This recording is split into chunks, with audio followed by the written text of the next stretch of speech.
Operation सिंदूर, इन सब महिलाओं के सिंदूर का बदला आज रात को भारत सरकार ने ले लिया है। आप सभी ने ये न्यूज़ सुनी होगी। इंडिया ने पाकिस्तान के 9 टेररिस्ट वाली जगहों पर अटैक कर दिया है आज रात को अंडर ऑपरेशन सिंदूर। क्या है ऑपरेशन सिंदूर, कहां कहां पर अटैक हुआ है, इंडिया ने क्या क्या किया है और पाकिस्तान का क्या रिस्पॉन्स आया है, उसके बाद क्या क्या इम्पैक्ट्स रहे हैं, ये सारी चीज़ें मैं आज के सेशन में डिस्कस करने वाली हूं। शुरू करते हैं। ऑपरेशन सिंदूर, इसका नाम क्यों पड़ा ये हम शुरू में ही डिस्कस कर चुके हैं। इन सब औरतों को इंसाफ दिलवाने के लिए कहीं ना कहीं ये ऑपरेशन सिंदूर को लॉन्च किया गया है। भारत सरकार ने ये प्रेस रिलीज भी जारी करी है, जहां पर ये क्लियरली मेंशन किया है कि हमने पाकिस्तान के 9 टेररिस्ट जगहों पर अटैक किया है और साफ साफ ये भी लिखा है कि ये जो अटैक है ये सिर्फ और सिर्फ टेरर ग्रुप्स पर किया गया है और किसी भी तरीके के सिविलियंस को या मिलिट्री को कहीं भी आहत नहीं पहुंचाई गई है।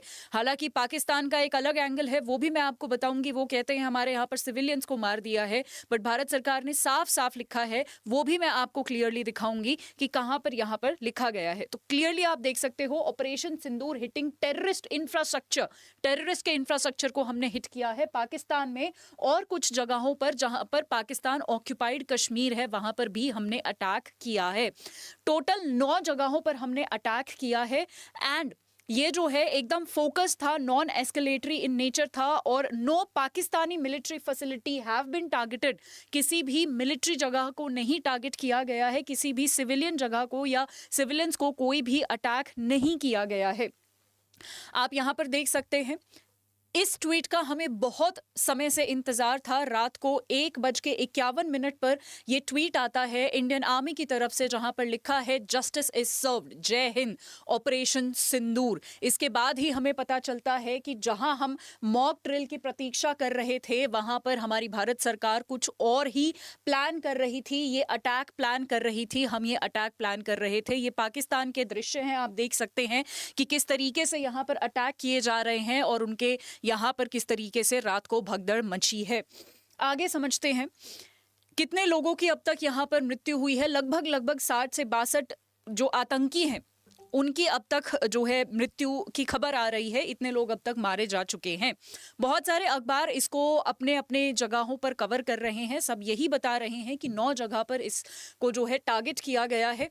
अब वो जगह देख लेते हैं हमारे भारत से। ऑफ कोर्स हम, अच्छा एक और चीज़ मैं आपको बताना चाहूँगी कि अभी हमारे पास मिलिट्री कैपेबिलिटी इतनी है कि हमें पाकिस्तान में घुसना नहीं पड़ा। हम अपने ही देश में रह के हमने उन पर टारगेट किए हैं।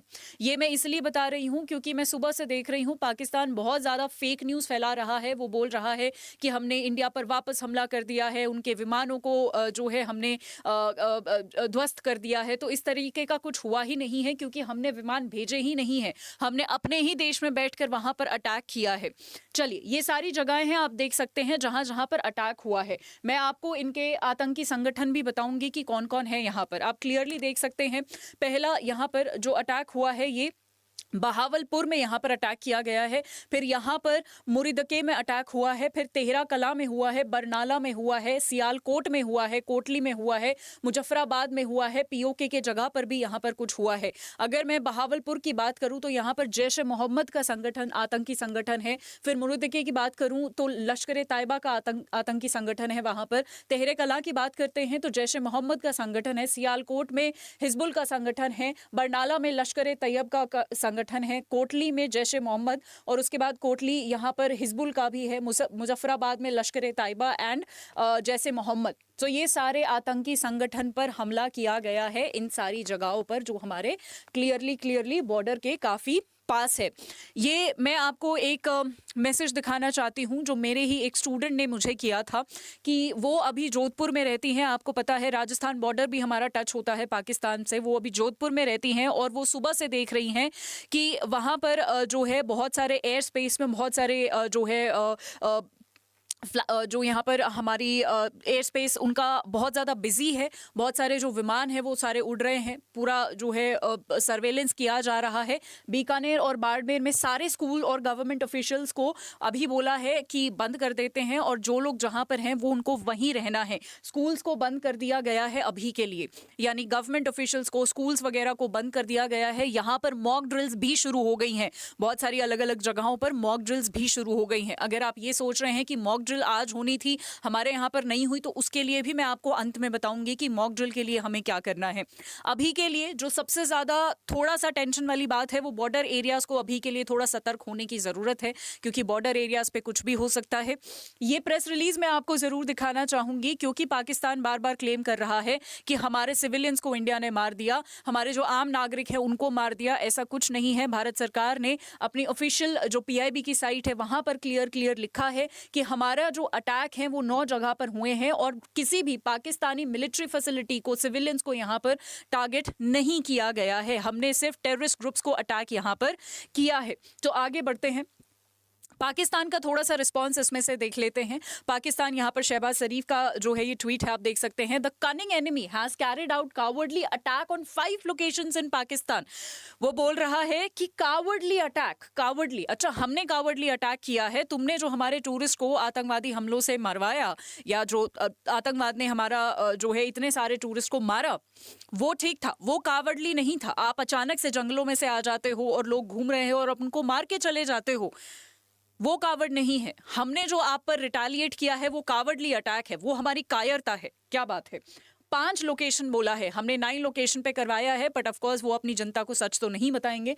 Pakistan has every right to respond forcefully to this act of war imposed by India and forceful response is being given, कि हम पूरा इसका जवाब देंगे। The entire nation stands with Pakistani armed forces and the morale and the spirit of the entire Pakistani nation are high, कि हमारा spirit जो है, वो कहते हैं ना हाउ इज द जोश, कि हमारा जोश बहुत हाई है और हम इसको रिटालिएट करेंगे।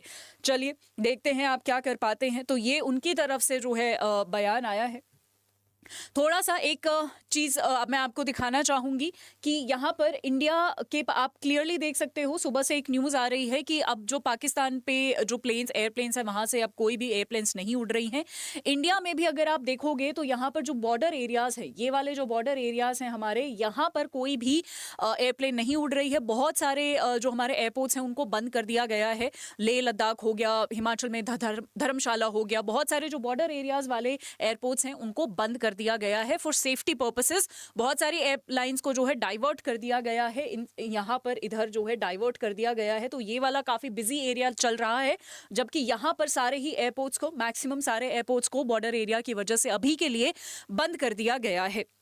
अब बात करते हैं उस चीज की, मॉक ड्रिल की, जो मैं आपको बात कर रही थी कि मॉक ड्रिल होना था बहुत सारी जगह पर, कुछ जगह पर स्पेशली बॉर्डर एरियाज पर वो शुरू हो चुका है, अलग अलग जगहों पर, जहां पर सिखाया जा रहा है कि अगर पाकिस्तान वापस रिटालिएट करता है और अगर हमारे देश को खतरा है तो हमें कैसे अपने आप को सेव रखना है।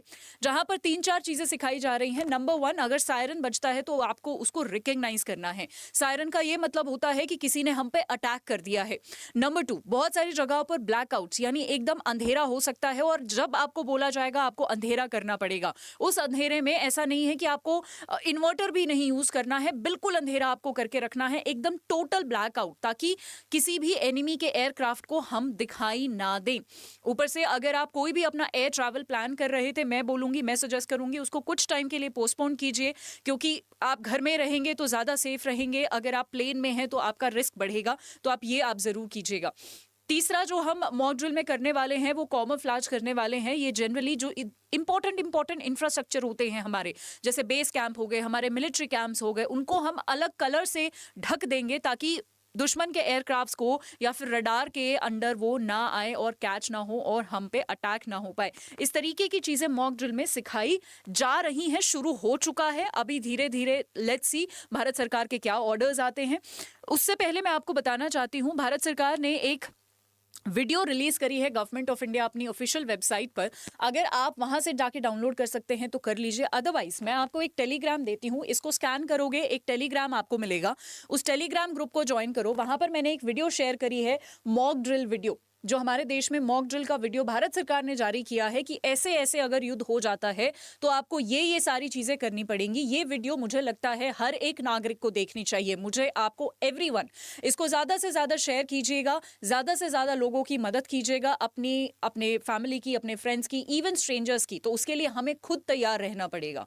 खुद तैयार रहने के लिए ये वीडियो और जितने भी और भी अगर दिन में भारत सरकार की तरफ से कोई भी इंस्ट्रक्शन आते हैं उनको सीरियसली फॉलो करना पड़ेगा, because this is the time to stay united with our country. Thank you so much.